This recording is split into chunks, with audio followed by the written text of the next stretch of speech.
ইসলাম আছে, ইসলাম থাকবে। যারা ইসলামকে মাটির নিচে গেড়ে ফেলতে চায় ওরা জানে না ইসলামের ধর্ম কি। ইসলাম চারা বীজের মতো, ইসলামকে জমিনের ভিতরে গেড়ে দিতে চাইলে এটা শাখা প্রশাখা নিয়ে আসমানের দিকে উপরের দিকে উঠে যায়। চিল্লায় বলেন ঠিক কিনা?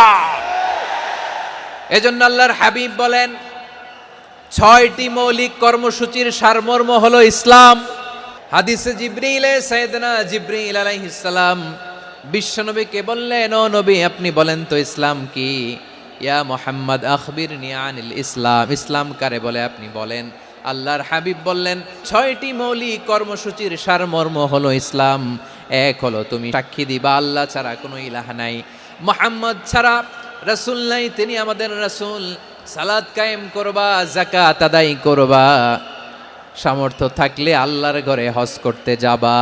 এই 6টা কর্মসূচির সারমর্মের নাম হলো ইসলাম। তাহলে ইসলাম কারে বলে বুঝতে পারছেন?